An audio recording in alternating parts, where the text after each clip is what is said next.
guys are traveling for the holidays, or if you think about moving from the East Coast to the West Coast or vice versa, or you going over to the East Coast or the West Coast vice versa for the upcoming Christmas holiday season, you guys make sure to check out my last video, flying Southwest and what the airlines look now during a pandemic. How are the airlines running? Are they running smoothly? Are they social distancing? So I gave you guys a little insider on the airport, especially Charlotte Airport and Denver Airport. So you guys feel free to check out that video right after you watch this video. What up, gang? Welcome to my channel. This is officially the East Coast versus the West Coast. Some things I miss about living on the East Coast, as you guys see in my last video. She traveled back home to the East Coast, and it was some things I was like, damn, I miss about the East Coast.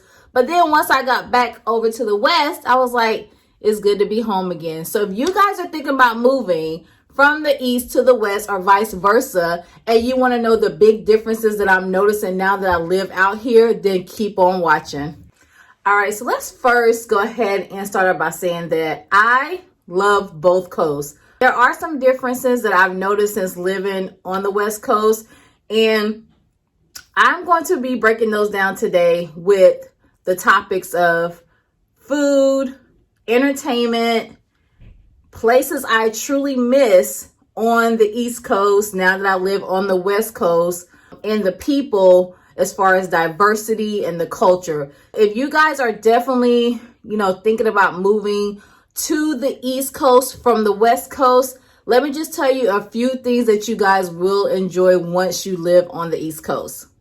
So it's no secret. Let's just go ahead and talk about the number one topic, the cost of living on the East Coast compared to the West Coast. We do know that there's some certain points where, more cities are a little bit more expensive when it comes to the East Coast. Just say if you live in maybe somewhere in DC, New York, living on the West Coast compared to the East Coast when it comes to the cost of living, I would definitely say that you can actually see your money more if you are living, on the East Coast, North Carolina, South Carolina, Florida, Georgia, Virginia.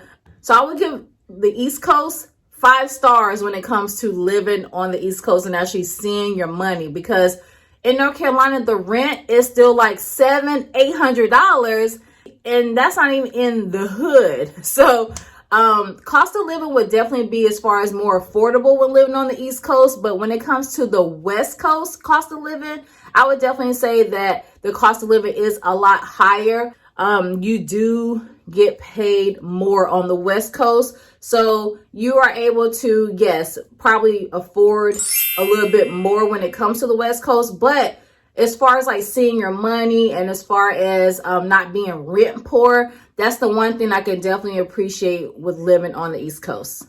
Now, on the East Coast, when it comes to diversity in the people, it is sometimes split down the middle when it comes to diversity. Normally, it's just like maybe black, white. There are different cultures on the East Coast, I do know. But as far as like when you're living in a specific state, there's a lot of racial division as from what I've seen growing up in the South, black, white, and it's just not enough culture there.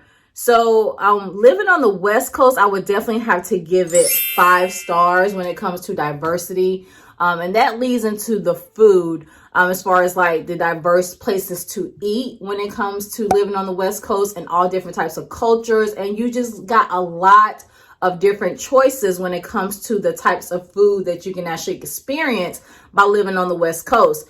And living on the West Coast too, I also see where, there were a lot of Black Lives Matter, we're equal. And it was just very comforting, especially during the whole social injustice that we had to endure, and on top of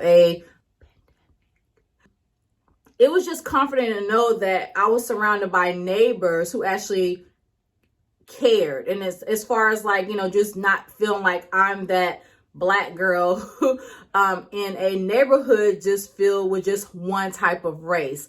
And also too, living on the West Coast, it's a lot of different ethnicities surrounded everywhere. And that makes me feel good because I am not the minority. Oh, major key, and living in a blue state. I mean, not to go back to politics and everything, but it really feels good living in a blue state, because whenever the elections was going on and I was watching Florida and North Carolina, and I was watching those states be red, and I'm thinking like, I don't understand North Carolina, what's up? But Georgia came through and became blue. So kudos to you, Georgia, for switching that shit up. I mean, I just don't really, you know, it made me sort of think like, dang, like we're still living in a climate to where we are not trying to think outside the box. And now, once again, that's not everyone, but just living in a blue state and living on the West Coast and have lived in Nevada before, it just shows the type of climate that I'm living in. And I feel like that more laid back climate is what I'm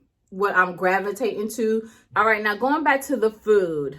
I love going out to eat. I love a good restaurant. I love good quality food, a good vibe. It could be a little tight, East Coast versus West Coast, because it really just depends on where you're going to go. West Coast is known for brunches, and because the weather is mostly good year round, you're able to actually enjoy that type of like lifestyle. So that's the one thing that West Coast has on the East Coast, which is like the entertainment vibes. We have still drive-in movies. We have the Festival of Lights coming up for Christmas because we are in the quarantine. Just a lot of different things and neighborhoods, especially in the city, that you can go to and visit. There's a lot of things to do here. Living on the East Coast, everything is so like spread out to where like if you really want to go and do something, like you have to drive a little minute before you can go and do things. And I feel like more on the East Coast, things are either just broken down into the beach or theme parks, or you have to maybe go to another city to actually have some fun. And I feel like when it comes to the category of entertainment, I really feel like that the West Coast, how did I just transfer from food to entertainment? I think they all go together. I feel like the West Coast actually wins in this category. So West Coast get 5 stars when it comes to entertainment, because there's just so much to do. You can go to San Francisco, you can go to Oakland, you can go to LA, you can go to, it's just so many places and things you could do. But even not even going to those big cities, there's so many things that you could do just even in like your area.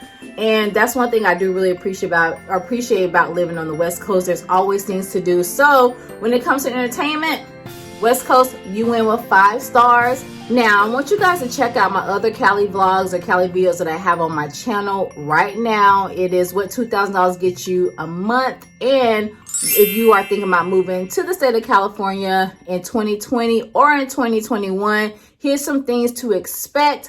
I'll be doing another video soon about the lockdown in California. And if you are truly thinking about moving here in the next few months to start off 2021, I need for you guys to know what to expect living in this state. So go ahead and head over to my other videos and check out my channel and join the gang. And I will see you guys soon. Bye.